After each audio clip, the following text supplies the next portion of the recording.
check it out online. So here, let's pop this guy open. There you go. This is part of the Seiko watchmaking 110th anniversary. This is the 110th anniversary for wristwatches. Seiko is over 140 years old, but this anniversary is the 110th for actual wristwatch and watchmaking in particular. This one comes with the extra band. The brown leather looks good.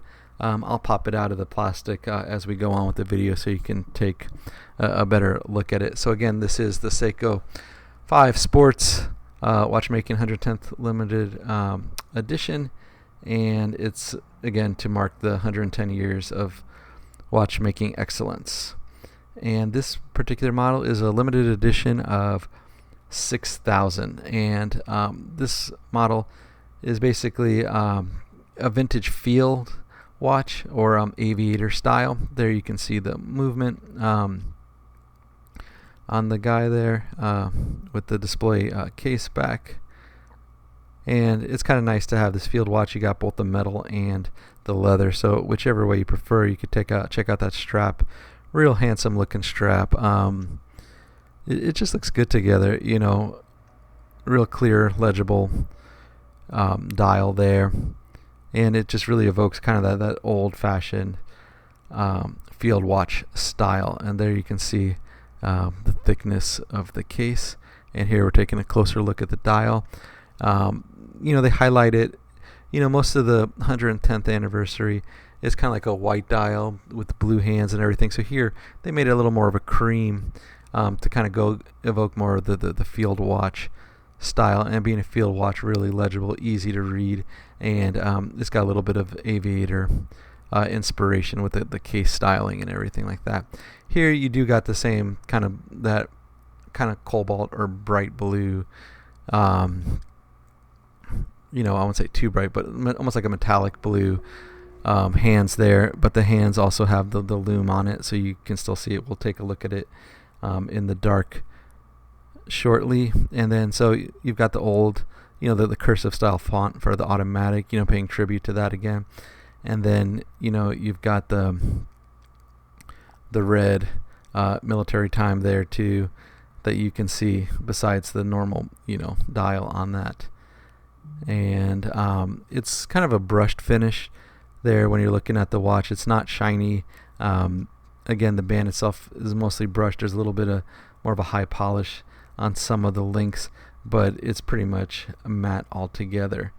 And you know, if you're looking for a good field watch, something easy to read, you got the military time on there too, besides the regular time. And this one's got the date calendar on the wheel there, on the dial.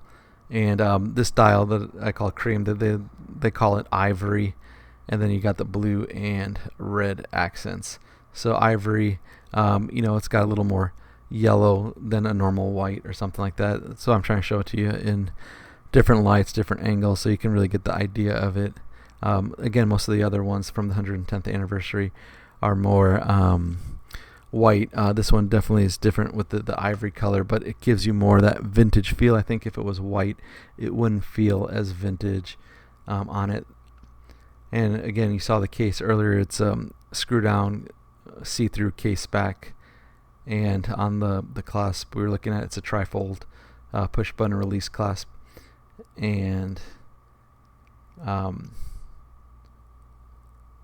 it's just a good looking field watch. And here's that brown strap. I took it out of the plastic to show you guys, and it comes with it. It's a dark brown sustainable leather strap, and it's certified by the Leather Working Group, the LWG. So again, you know, sustainable leather, and it's a good looking watch. They kept it simple. There's, you know, again, it's more of a matte finish to this. It's not really shiny or anything, so it kind of goes again with that field watch feel and that field watch look. Here you got the watch on me. My wrist is a 7.5 inch wrist, and the diameter of this guy is 39 millimeters, and the length, you know, top to bottom there of the case, 48.1. So it's a good size 39, you know, just under 40 millimeters. It's a good size field watch, maybe a little bit bigger for a field watch, but it's got a nice wrist presence to it. And the lugs come down pretty far, but the lugs are curved, so that's why you got the length of 48.1 millimeters. The movement in this guy is 4R36. That's Seiko's workhorse for these types of Seiko 5s and everything. It's 24 joule, and the power reserve is 41 hours. When I wear them, it's usually kind of more closer to 40 hours, not really 41, but they say it's 40. The lug width on this, if you like switching out your bands, is 20 millimeters, and it's a curved hardlex crystal, and of course a stainless steel case. And this guy is 100 meter water resistant, or 10 bar. So basically showering basic stuff.